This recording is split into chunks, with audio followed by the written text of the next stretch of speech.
Have you guys ever cried over a Christmas tree? I bet you haven't.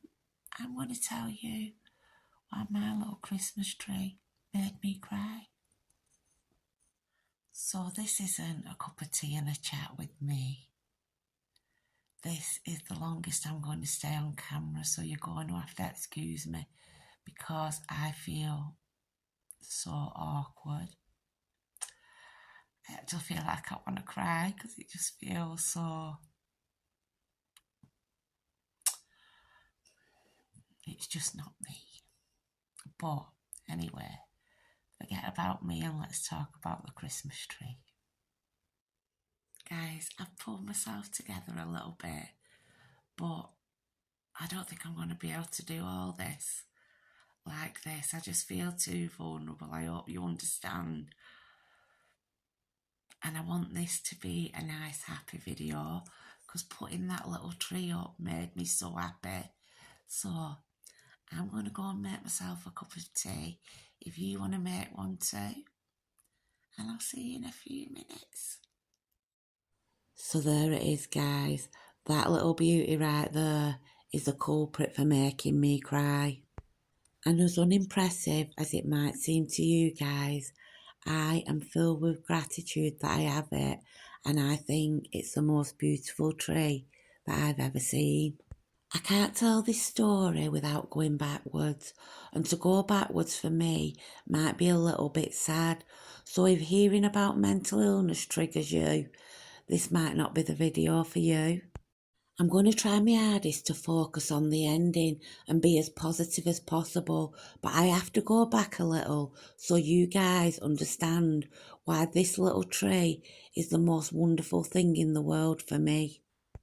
3 years ago, I had a mental breakdown, and 2 years ago, I was sat in this flat on a mattress on the floor, a TV in the corner, and a lamp, and nothing else. I had nothing else. I was hospitalised for 5 weeks when I had the breakdown, and when I came out of hospital, I thought that the best way to get better was to throw myself head first into life, head first into doing all the things I'd done previously. Stupid, guys, I know, when it was complete burnout from all them things that caused the breakdown in the first place. My mind and body needed rest, but I kept pushing and pushing myself to be normal again. In a bid to kind of rid myself of the breakdown and get myself back to normal, I thought I needed to start over, and I got this crazy idea in my head that if I threw everything out of my home and gave it an all new lease of life, that it would make me better. Kind of like when they say change is as good as a rest. That's how my mind was thinking. I thought that getting rid of everything, starting over, would make me better. Big mistake. My mind and my body were poorly, and all I'd done was put it under more pressure. And because of that, I dipped. And when I dipped, I couldn't pick myself back up again. And I just sat there on that mattress, on that floor, month after month after month. I wouldn't say I felt depressed, but I simply didn't have the physical or the mental energy to do anything. I wasn't motivated in the slightest. I just sat there for months and months existing. I stayed like that for 1.5 years, guys.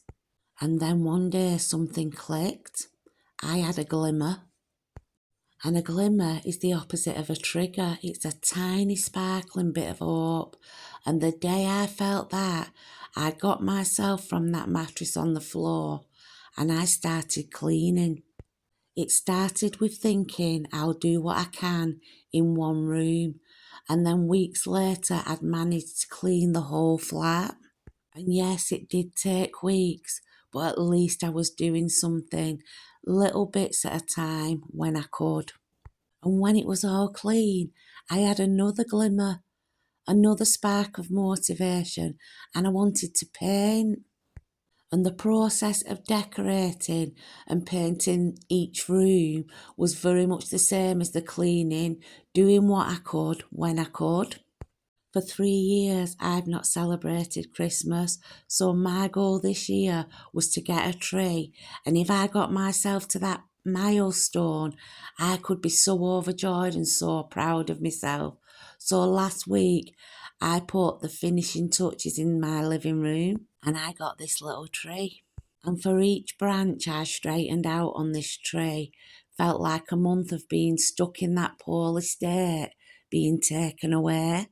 And when I switched it on and it started twinkling, I cried and I cried and I cried. It sounds strange, but I put so much hope into having this tree, and to see it lit up felt like my victory, my reward to me. I have never been the most confident person in the world, but I was always a doer. I could get things done. So not being able to do things, not being mentally capable to motivate myself was really alien to me. And I would beat myself up that I couldn't do the things that I could do before. I've learned to stop looking back at the person I was before the breakdown. I'm not that person anymore. And I should celebrate every little win, every little achievement, because I've done it all while healing and recovering. And I want to tell people who are struggling right now that every step is a step forward. And every time you step out of your comfort zone, you should be so, so proud. Don't push yourself too hard, because you need to recover. Your mind needs to recover. Your body needs to recover and heal. When you start to get them glimmers, just do what you can, when you can, and celebrate it. And just because in this moment right now, you're not the person you was a few years ago, it doesn't mean that you never will be. Because every day, with every win, I see a little bit more of the person I was coming back. And one day, I won't just be the person I used to be, I'll be even better. And so will you, because you don't go through something as traumatic as a mental breakdown and not come out a winner. Let me tell you guys, you are strong enough to overcome it. And when you do overcome it, you will know that you can overcome absolutely anything life throws at you. And never be ashamed of speaking about what you've been through. It took me a long time to get on YouTube and do this, but I did it because the place I went to was very, very dark, and I got myself out of it. And I want to give you the hope that you can too. As we go into 2025, guys, there are going to be so many statuses on social media about how much people achieved in the year 2024. And if all you did was get through it, then I want to tell you how proud I am of you. I love you guys. Never give up, and thank you for watching.